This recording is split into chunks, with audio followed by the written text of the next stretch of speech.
Hi fellows, I've been posting a dozen of videos on the Lotus Elise repair actions that I've taken on my Lotus, and I hope you all enjoyed those videos. More are to come, and I had a lot of good comments from all of you, and just want to point out a few because it's time for a little recap, because I like to learn from you, and maybe I can make my videos better with your comments. So I want to go through some of those comments that you all submitted to me, and then we can have a discussion afterwards. If you feel that you want to put more comments up, then please go ahead and do it. So let's have a look. One of the videos was about upgrading the discs or not, and Andrew Thompson made a few comments on that one, and thank you, Thomas, for that, by the way. He states that it's actually not really that important to save weight on the car, although overall it is a good thing to have a lighter car. But he states that Lotus themselves had fitted heavy and lightweight combinations of the wheels and brakes over the years with no difference in track records. I can believe that, and I will not deny that, but it's not only track times, it's also road holding. But nevertheless, but in general, he's agreeing that light is better. The second point he made was that drilled discs are not all show. I know, Thomas, I made a statement that they are show, but when I made that statement, this was all about the normal road discs that we all buy on our normal road cars. And a lot of these normal non-racing discs with cross-drilled holes in are a bit of show. Obviously, for race discs and real track performance, it's a bit different. Brake pads are different as well. They produce more gases. And yes, you're absolutely right. I should have made that clear in my video that cross-drill discs on the real racetracks, but real race discs are still being used today, although they are on their way out and they are getting replaced with grooved types of discs. And of course, I can't show you the Cup Car 308 rotors with cracks because I don't have them, but I believe you. So I was talking about generic standard discs, not the high performance AP discs or anything like that on the racetrack. That is a bit different. Lucas Pamplonica, he asked me the question if the discs are the same size in the front and the back. Yes, they are. The discs are of the same size. But remember, the calibers are different. In the front you have Lotus, in the back you have Brembo. Charles Hatcher, he asked me what happened to my crash structure. Well, yes, on the video, I didn't have a crash structure on my car because I'm still awaiting the parts from Lotus. And there's a big backlog for the moment on those parts. So that's why, Charles, you don't see a crash box in that video. Right, I had another video in replacing the gear shift cables. Now, Cyber Surfer 2010 asked me if I did check the state of the fuel tank because they can become very rusty on the ends, and he did his a few weeks ago. Yes, you're right. I was under the car, and while you're under the car, then you might as well look at it. So I checked mine, and there was no rust on them. So again, if you guys are under the car changing the cables, then you have this aluminum plate with these big round holes in it. You can remove that one, and then you have full access to the gas tank or fuel tank, and you can check it out for corrosion or rust. Biki Dibibu, oh, that's a nice name, asked me how long would it take to remove the front clam because he needs to replace his S2 radiator.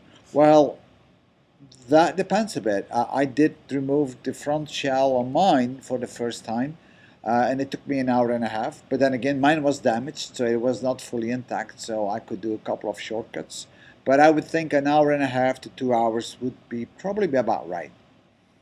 David Johnson asked me the question that he's been looking forward to the next videos, and he was wondering when I would come up with a video on the adjustment of the manual brake. Yes, David or Johnson, I'm making that video. It's in the making basically, and you will see it very soon on how you can adjust and replace the manual brake. Nick G was asking me to see a video on the gear change mechanism as I need to adjust mine, as he stated. Well, Nick, I hope I have given you the needed videos for that. In fact, I created 3 videos on that one, the replacement, the adjustment, and how it all works. There was another video on the wishbone bush replacement, and just at a fan was wondering if the rose joints that I was using will make installation back into the chassis as difficult as the urethane bushes he was using. Especially the both rear wishbones are very difficult to reinstall. The front upper arm with the caster shims is the worst of them all. Well, just a fan, I can tell you that in my case, it went very smooth, especially on the back end. I haven't done the front bushes yet, so that's yet to come. So I'll let you know if I'm having issues with it or not. But thanks for your comments. I made a video on the toe link replacement, and Wilson Lim made a statement that he noticed that the toe links that were on my car before I replaced them were actually not OEM. Well, Wilson, I think they are, because my car is a 135R and they have some modified components on the car because it was a special series tuned by Lotus Performance and Sports. So I think they were OEM for a 135R. If you're referring to the standard S2, then obviously they are not. He also believes that the crack and the bend were caused by the accident, and that replacing is crucial. Well, first of all, replacing of toe links is very crucial if they have a crack or bend. That's obvious. The bend and the crack were actually potentially from the accident. I can't tell you because I wasn't there at the time. But they had also a weld on it, so I think it was even before the crash that this happened. Cole S made a comment, and he stated that he was looking forward to the toe-in alignment, and yes, Cole, this is coming. I'm still working on that video. You will see how you can align the toe-in on the rear wheels and more alignments on the car. So give me some time because I only have the Saturdays to work on those videos, so it might take a little bit. James G19771. He just bought the Lotus Elise 2002. He likes the info in the videos, especially what's under the hood. So he can't wait to see her finished. Well, James, it's going to take a while before my 135 is finished, but I will keep on posting. Thank you for your comment, by the way. The crash box replacement video. There's a couple of videos on this topic, and there were a lot of comments on that. And thank you again, guys, for the comments.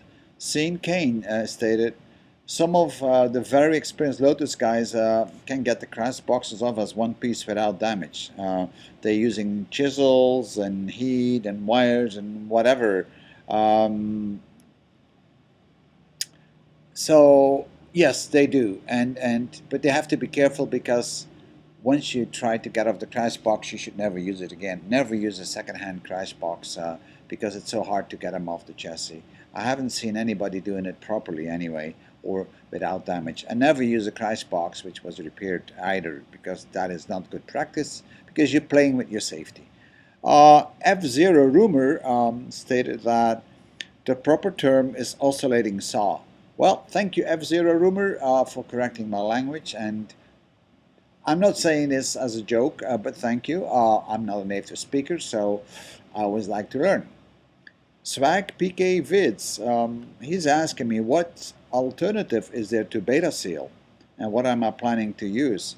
Well, I looked up a lot of sites and actually made a video on what products I'm going to use. I'm going to use the Carbon 955DG from Sudal, and you can look on the video what it is, and very soon you will see the video when I'm mounting the crash box. So Ad Rock makes a good comment. He states that you should replace the toe strut with a new stainless steel one while the car is in pieces, as the original Lotus one is carbon steel and becomes very weak and will not hold the weight of the car and will just break when you need it. I know from experience. So yes, Ad Rock, that's a good point. If you're changing the crash box or you have the clamshell off, you may as well change the toe strut with a more solid one. And I'm doing this. Now we had a huge comment from a gentleman called Joe DeLee. He's an aircraft structural repair engineer with a university degree, so I'm not going to argue with him. He enjoyed the video, but he's pointing out a few important points that I probably should have stressed more. You have to be very careful that you do not damage or bend or scratch the aluminum surface because that is very critical. He also states what kind of sanding paper you should be using, what the maximum grit is. So all very good points. So you can read it on the video actually on removing the crash box. He has a great comment on it. Maybe it's a bit over the top. As an aircraft structural repair engineer, those are very precise people. I'm not sure it all applies to the Lotus Elise mounting a crash box, but nevertheless, I think he provided some very good comments. And when I was using the chisels and the screwdrivers and the heat gun on my crash box, that was just for the very initial part. I used the saw afterwards with a dull side, and I believe I did mention it in the video. So, but again, thank you so much, Joe DeLee, for your comment.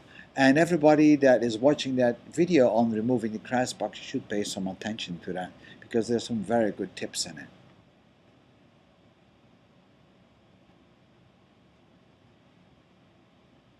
Okay, then Flatdack made a comment that he will be doing his crash box very shortly on a 2008, and he's asking me what is it worth in the UK.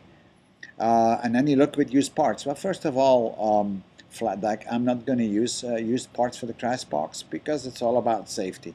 And to be very honest, there is no way you can get a crash box off the chassis properly. So I'm not going to use it. Secondly, the value of a crash box. I paid for mine, which is an original Lotus crash box, about 1,800 euros. It's a lot of money, but it's my safety. Chassis straightness check. There was a video on how to check the straightness of the chassis. Nakoi Kwadzi stated that it's informative, but he asks me if I wouldn't want to check the chassis before anything else before buying it. Yes, of course, when you buy a damaged Lotus Elise, you do have to do a proper assessment and check out the chassis for any bends or ripples or shears or tears on it, because that is important, and I've done that on mine. But then again, I bought my Lotus Elise very cheap, and if you can buy them very cheap, then you can take the risk. And also, when you buy it, when it's damaged, look where the damage is. If there was no real impact on the chassis as such or on the sides, and you basically only have body damage, then you probably should be okay. Now, you don't need to take anything off the car to look at the alignment holes or the tooling holes. They are there, easy to find. Damage assessment. That was a video looking at the total cost of my Lotus Elise and how much it would cost me to repair it. And Theodore Trepinski stated that repairing the fiberglass of the car might be done by those people that repair boats, and he thinks that might be a good option. Well, the body is not really fully fiberglass. It's a bit of a special mixture, so I don't think it's a good idea to go and see guys that are repairing boats, but then again, maybe it's worthwhile. But thank you for the comment anyway.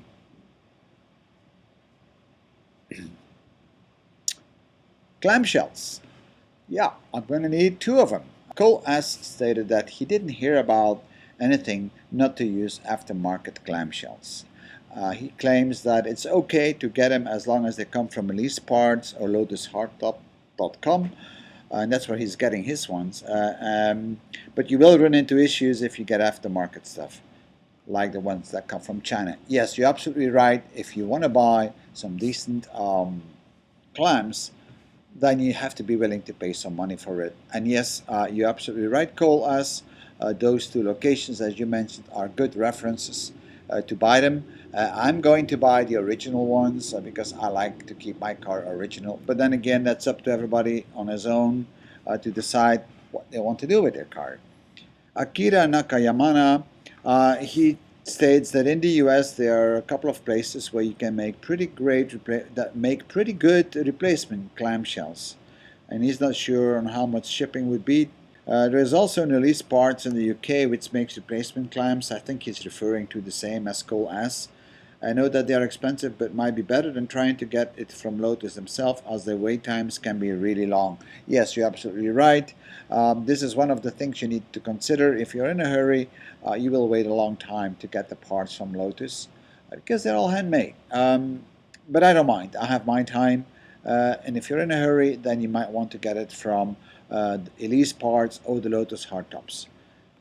Sean Kane also made a comment. You could try to use Lotus hardtops. It's a bit the same comment as Cole S. For what I know, they are faster to supply and cheaper than the Lotus original parts. It's all detailed on their website. The owner, John Seal, may also have a repair section for repairing the upper sill. Yes, Sean Kane, you're absolutely right. I already spoke with John Seal, and he has indeed the clamps in the front and in the back for reasonable good prices, brand new, and seems like they are pretty well built. So guys, this is it. I try to comment as much as I can, but please keep posting your comments on my videos, and I will always come back after a while with some feedback where I can.